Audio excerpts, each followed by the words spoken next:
So Recto Law and Maceda Law. So what are the use of these laws?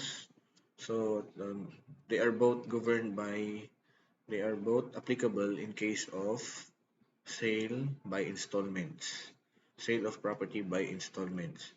So the Recto Law, which forms part of the Civil Code, so actually nasa Civil Code yan. Yung Recto Law, nasa Article 1484 to 1486 of the Civil Code.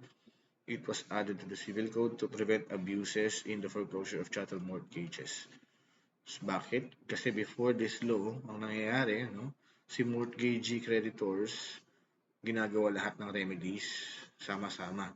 Wherein, fino-foreclose niya yung mortgage property, binibili at a low price, and then, dinidemanda pa si mortgagor debtor to recover the deficiency. So, imagine, nagbenta siya ng installment. Before, pag hindi nakabayad si mortgagor debtor, anong gagawin niya? Si creditor babawiin yung property, like for example yung motor o yung kotse, and then ano ano pa, ibebenta for a low price, so kita na ni creditor, and then sisingilin pa, buo pa yung utang ni mortgage or debtor, which is unfair, no? So anong sinabi ng Recto Law? Sabi ng Recto Law, under your civil code provision, in the event a buyer of a personal property defaults daw, so pag hindi siya nakabayad, by failing to pay two or more of the agreed installments. So hindi siya applicable pag one installment pa lang yung hindi nabayaran.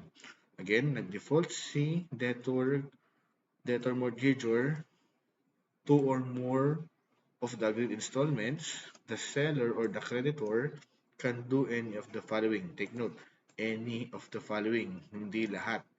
Pwede na siya mamili ng isa. Number one, demand that the buyer pay, or specific performance yung tawag dyan, so bayaran.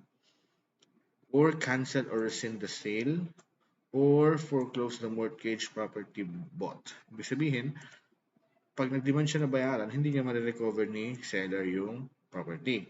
Or kung gusto niya ma-recover yung property, wala nang balance na babayaran pa si buyer. Babawiin lang ni seller, creditor yung property. Okay? So, yun yung ang Recto Law. Regarding number 3, this happens when a person takes a loan to buy something and he mortgages the thing he bought. O yun, so foreclosure yung pinag-uusapan dito. Chattel mortgage. Okay? If the buyer refuses to surrender the items to the seller, he becomes a perverse buyer mortgagor. When that happens, the seller can recover expenses and attorney's fees. The Recto Law also covers leases with the option to purchase kasi merong resemblance to a contract of sale, no? Yung lease to own, lease with the option to purchase later on. Okay. So, ang Recto Law applicable sa personal property. Ano naman ang law mag-govern kapag real estate or real properties? Maceda Law naman po. Okay, anong sinasabi sa Maceda Law? Okay, sa Maceda Law, Republic Act 6552 is the real estate equivalent of the Recto Law. Like the Recto Law, it also covers financing of sales of real property, which is why mortgages also come in. So, real estate mortgage naman dito. However, yung Maceda Law does not apply to the following sales: industrial lots, commercial lots, lands under the CARP law. Hindi po siya sakop ng Maceda Law kasi ang pinoprotektahan dito actually is residential owners. Residential lot lang po ang covered ng inyong Maceda Law. So pag commercial lot yan, industrial lots, lands under the CARP law, hindi po sakop ng Maceda Law. Okay, kahit installment yan, hindi po yan sakop ng Maceda Law. So anong sinasabi ng Maceda Law? The Maceda Law depende po sa scenario depending on when the buyer defaults. So dalawang scenario, there are two possible scenarios.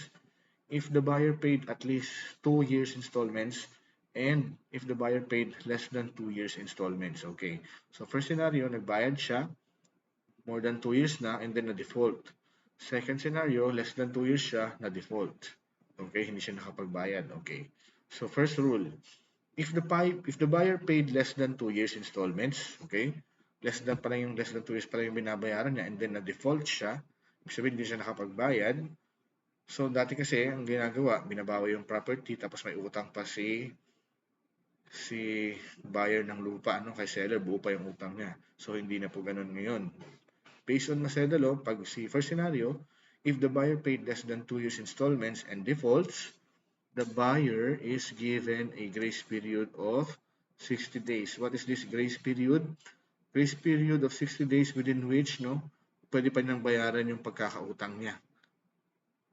Days starting from the date of his last installment to resume paying. Okay? This period can be increased by the seller kung gusto ni seller, agreed upon. Pero pag wala, ang minimum niya, based on Maceda Law, meron siyang 60 days period. Again, less than 2 years na bayaran. Less than 2 years, let's say for example, 1 year pa lang siya nakakabayad and then nag-default si buyer, dito siya mag-govern sa first scenario. Meron siyang 60 days grace period. Okay? If after the grace period, the buyer still can't pay, hindi pa rin siya makapagbayad after 60 days, the seller, take note of this, the seller must make a notarial demand to cancel the sale. So, importante po ito. Notarial demand. Ano po ba yung notarial demand? Hindi lang ba siya maggagawa ng letter, ng demand letter? Dapat notarial demand, notarize po ng lawyers. Or pwede ipagawa niya sa lawyer and then notarize. Notarial demand, ibibigay niyan, papanotarize and then bibigay kay buyer. Mandatory po ito. Kumbaga, notification to kay buyer na kinakancel na yung sale. Okay? So, magbibigay ng notarial demand si seller kay buyer. The cancellation becomes effective 30 days after the buyer was notified. Okay? So, para all in all, 60 days. Tapos, meron siyang 30 days, meron siyang 90 days. No? Pero depende ito kung kailan binigay yung notarial demand. Kasi, yung cancellation becomes effective 30 days after the buyer was notified. So it's possible that the buyer could be notified, let's say 2 months after the 60 days, and then the 30 period begin upon notification to the buyer. Okay? So yun yung first scenario. Meron siyang grace period na 60 days. What if naman the buyer paid at least, from second scenario, the buyer paid at least 2 years installments. So let's say 2 years na siya nagbabayad monthly, naka 2 years na siya.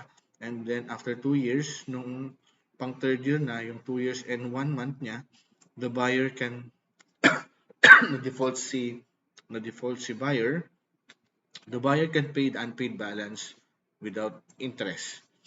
The grace period is computed at 1 month per year of installment payments. It also begins from the time the buyer paid his last installment. Okay, the grace period can be used only, may ganito ng provision. The grace period can be used only once every 5 years of sales contracts life, including its extension. So it's possible to have a grace period of a year if the buyer had been paying his installments, let's say, for 12 years.